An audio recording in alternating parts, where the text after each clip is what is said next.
She was the daughter of the oldest of the gods, Chaos, sister to Gaia the earth, Tartarus the underworld, and Erebus the darkness. Nyx was goddess of the night. She rode in a chariot pulled by 2 coal-black horses that drew behind it the shade of night across the sky. So powerful and important was her lineage that in later days, even the great Zeus held her in reverence and awe and avoided angering her. Her children were Hypnos and his brother Thanatos, forever entwining sleep and death, and Eris and Moros, linking strife and doom. According to Hesiod. And again the goddess, murky night, though she lay with none, bore blame and painful woe. And the Hesperides, who guard the rich golden apples and the trees bearing fruit beyond the glorious ocean. And she bore the destinies and ruthless, avenging fates. Of all her children, however, none was more famous than the god Eros, though there is disagreement among the ancient playwrights and writers as to whether he is the son or brother of night. With her brother Darkness, she produced 2 more children, Light and Day. The home of Night was near the aforementioned Hesperides, who represented the glorious colors of sunset, and was described again by Hesiod as follows. There stands the gloomy house of night, ghastly clouds shrouded in darkness. Before it stands Atlas erect, and on his head and unresting arms firmly supports the broad sky, where day and night cross a bronze threshold, and then come close and greet each other. And so it is there that we must go, across the bronze threshold to look up, to begin to understand our place in a cosmos born first from chaos. Hello, and welcome to the Scientific Odyssey.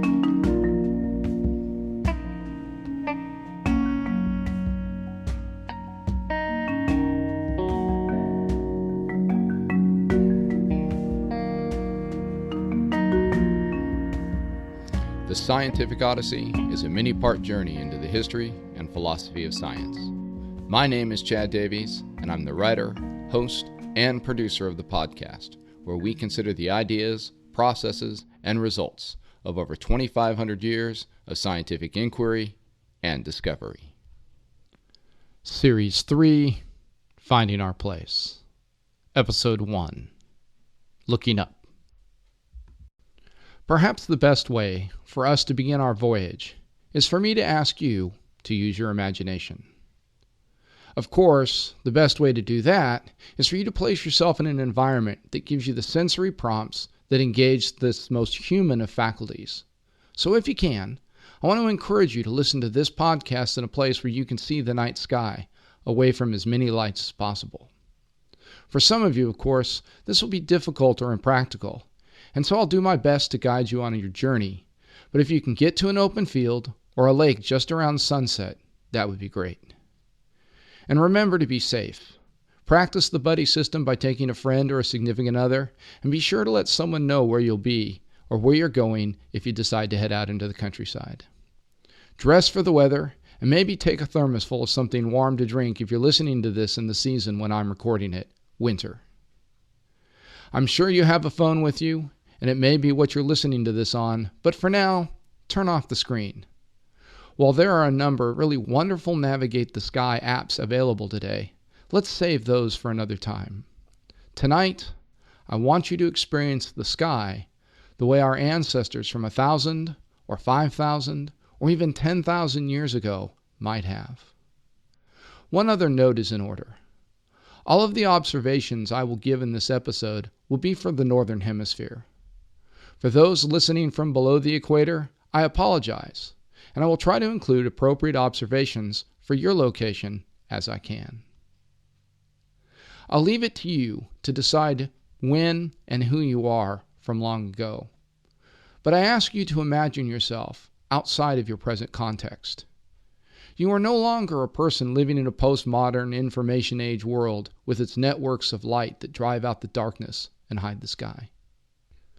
Maybe you are a gatherer on the low grass prairies of the North American plains, sitting next to a low fire with the expanse of the sky spread out above you. Perhaps you're a clansman in the highlands of Scotland, or an aboriginal in the Australian outback.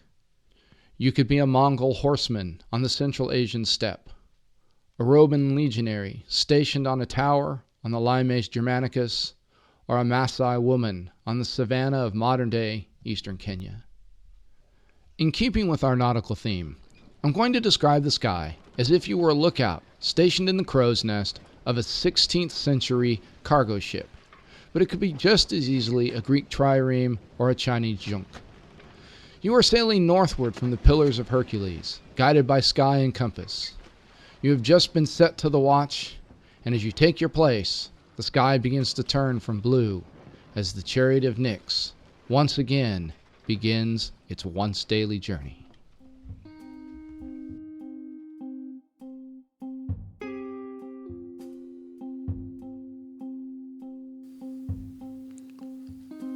Who has not seen, in imagination, when looking into the sunset sky, the gardens of the Hesperides and the foundations of all those fables? Henry David Thoreau. All around you, there is a boundary, a line where the sky meets the earth. To the west, the sun has recently set, as it always does. The sky there is a glorious canvas of colors, red, orange, and yellow, with pinks and lavenders reflected off the clouds. Hesiod's Hesperides. To the east, the sky fades to a deeper and deeper blue. As the light breeze fills the sails below you, you see the first star appear in the heavens above you, and a wish is made in the children's rhyme. Soon after, there is a second, and you cry out from your perch, 2 stars in the night sky. Below you from the hold, you hear the priest you have brought along begin to chant for vespers, the first service of the day. The Abrahamic faiths reckoned the beginning of each new day from the appearance of the second star in the night sky, taking from the creation song of Genesis, "And it was evening, and it was morning, the first day." The first hour begins with the coming night. O'er me, like a regal tent, cloudy ribbed, the sunset bent, purple curtained, fringed with gold, looped in many a wind-swung fold. John Greenleaf Whittier.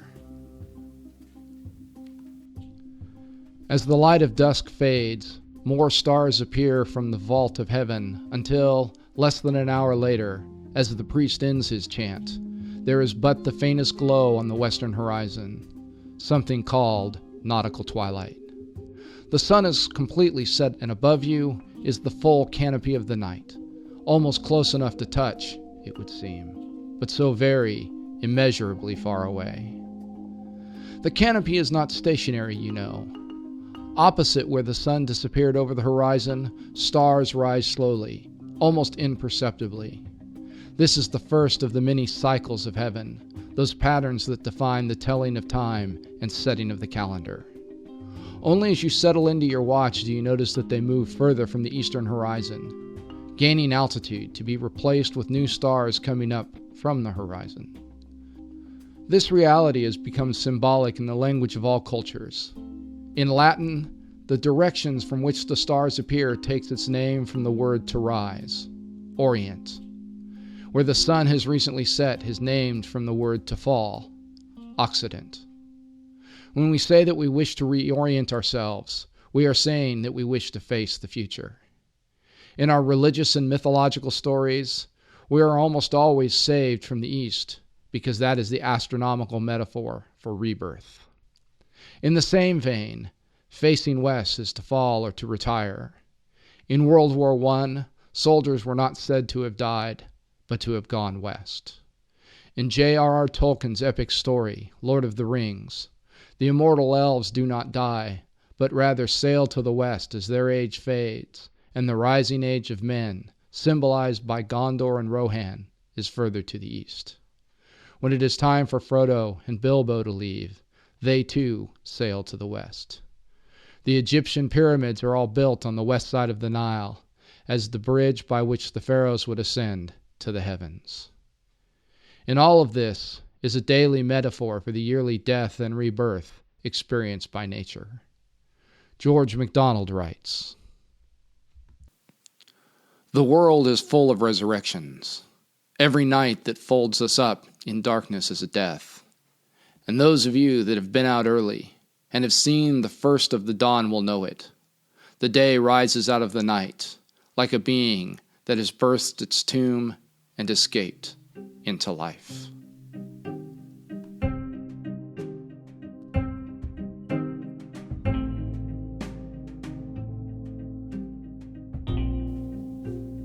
She comes, she comes, the sable throne behold, of night primeval and of chaos old. Alexander Pope.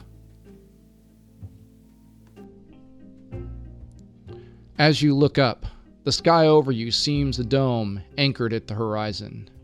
And for you, the dome moves slowly, turning to its own stately, uniform rhythm.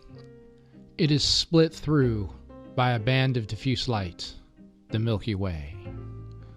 The Greeks claimed that it was formed when Heracles suckled too hard at Hera's breast and spilt her milk across the heavens.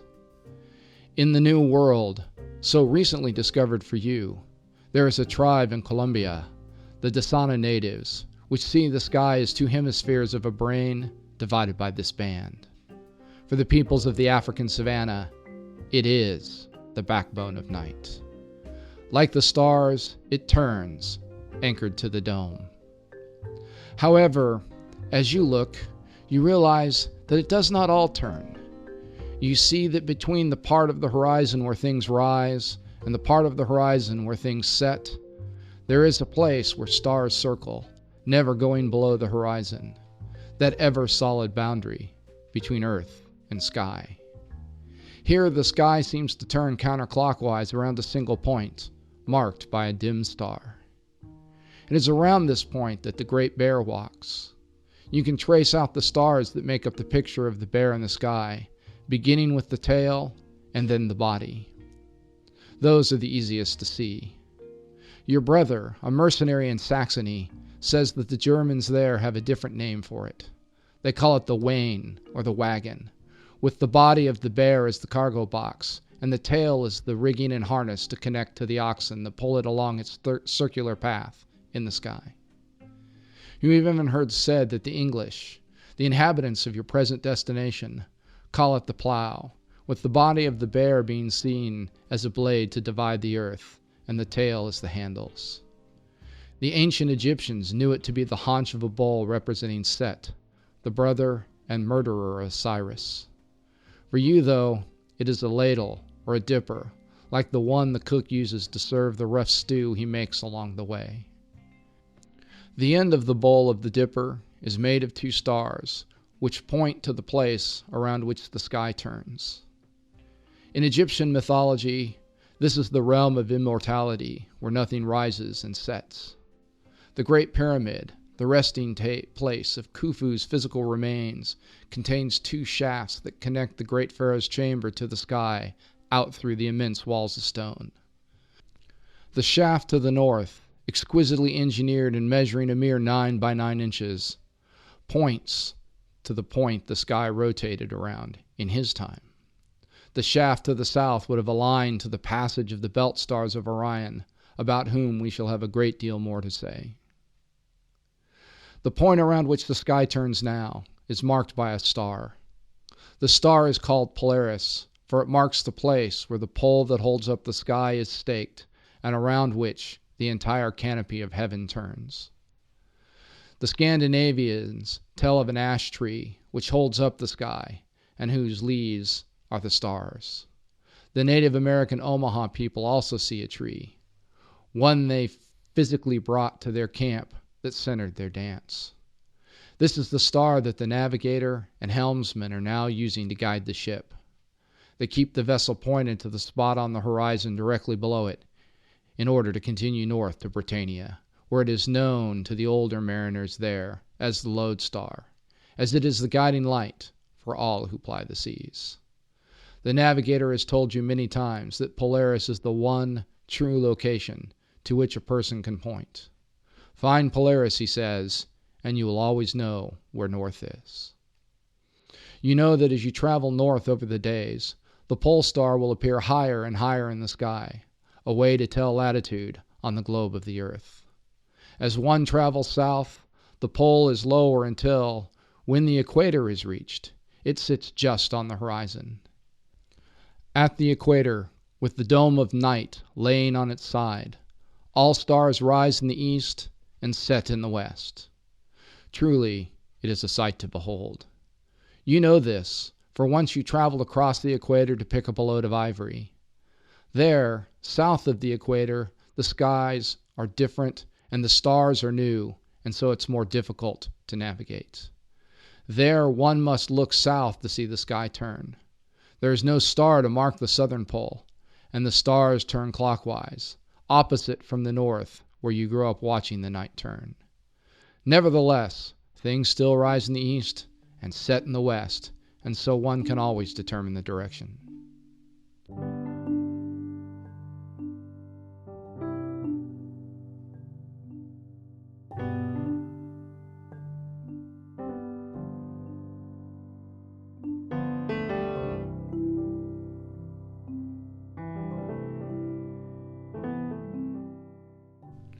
To the north, also with the Big Dipper or Great Bear, is a Little Dipper or smaller bear, whose tail ends at Polaris. There is also the Queen, Cassiopeia, reclining on her chair in the shape of a W, opposite the Dipper.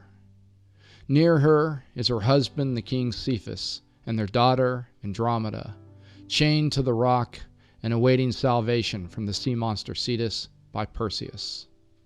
It's a drama played out for all time, to remind those around the campfire or on the slowly rocking deck of a ship, the danger of hubris within earshot of the gods. As the night advanced, it changed its spirit and garments to ampler stateliness. I was almost conscious of a definite presence, nature silently near. The great constellation of the water serpent stretched its coils over more than half the heavens.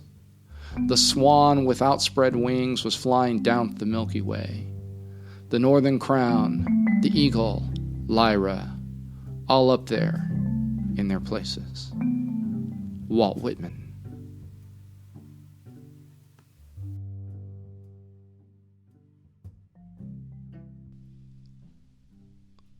Opposite the celestial play of the Greeks is the cardinal direction south, where the sky changes the most. It is through the southern sky that all things that rise and set must pass.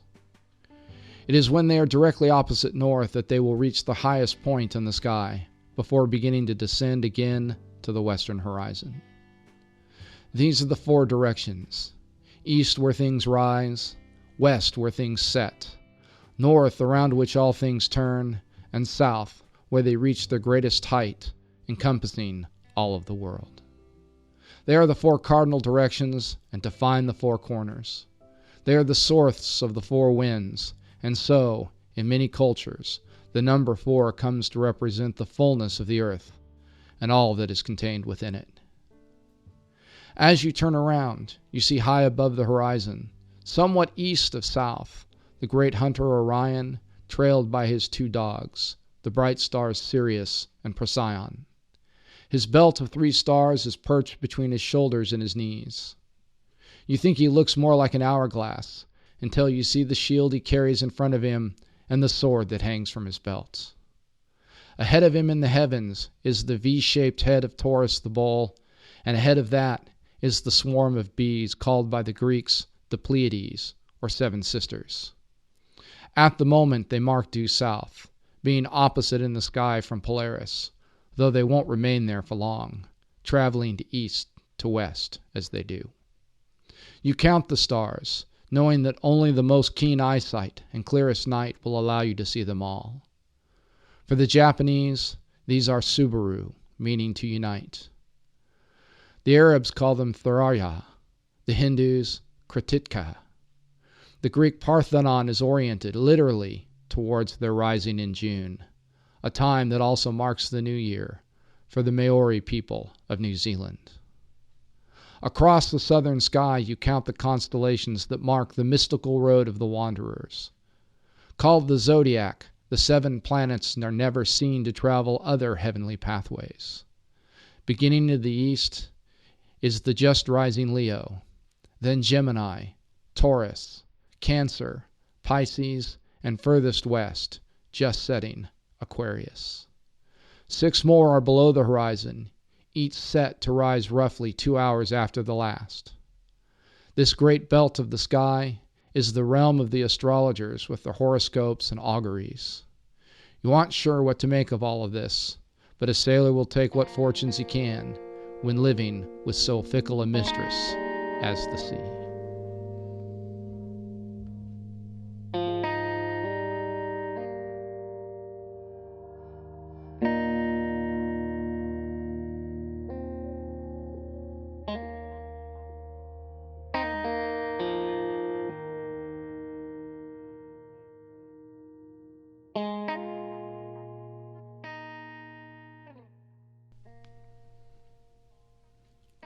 There is more, of course. Each night you go through what you remember from your conversations with the navigator to keep the ideas fresh in your mind. The Muslims know the point directly above you is the zenith, while the point at your feet is the nadir, names they inherited from the Babylonians. The navigator has taught you to imagine a line beginning on the horizon directly below Polaris, going up, first through the pole star, and then through your zenith, and then back down to the point on the horizon opposite where you began. This line, running from due north to due south across the dome of the sky, is called the meridian, and it divides the dome in half. When the sun is up but east of this line, the day is said to be anti-meridian, while when it is west of the line, the day is known as post-meridian. The moment when the sun is due south is called noon. There are 6 hours before noon and 6 hours after, and thus the day is divided into 12 different parts. While the navigator has more precise instruments for measuring the positions of the sun, the moon, and the stars, you are able to do it roughly. Your clenched fist, held at arm's length, is about 10 degrees in arc. 9 fists, stacked one on top of the other, will take you from horizon to zenith. Extending your thumb and pinky makes it 15 degrees, roughly the distance a star will rise from the eastern horizon in an hour, giving you a way to mark off the time of your watch. Your finger held out as far as you can just covers the disk of the moon, half a degree. Using these, you can measure altitude and azimuth. The first is the height of a star above the horizon. Just now you measure the height of Polaris and find it to be just about 40 degrees, meaning you were just north of the Portuguese city of Lisbon. Azimuth, on the other hand, is the measure of the distance around the horizon an object is. Polaris is 0 degrees, with due east being 90, south measuring 180, and west being 270. Again, using your fist, you find the azimuth to Sirius by measuring around the horizon to the point directly below the star. 11 fists around makes 110 degrees. Combined with an altitude of 30 degrees, you have the coordinates for the star, even if only just for this few minutes. In an hour, the star will have moved and the coordinates will have changed.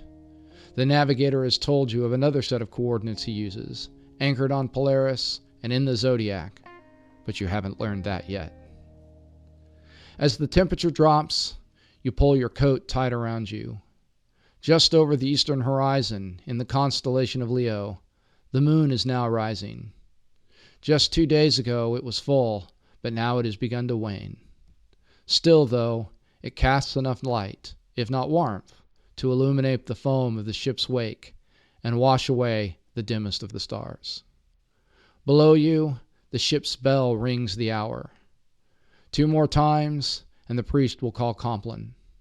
5 more to go, and your watch will be finished, and you can climb down to your bunk.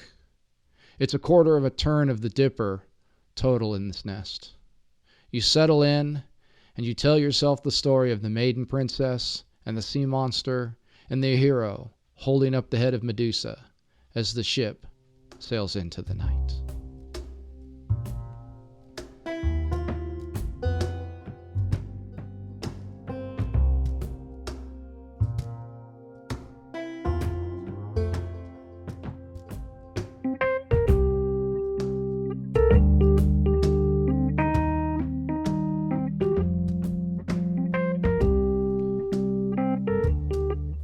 I hope you've enjoyed this guided journey into the night sky. If you didn't get a chance to listen while making your own observations, I urge you to take the time to do so when you get the chance. One pro tip, as it were, if you want a different sort of experience.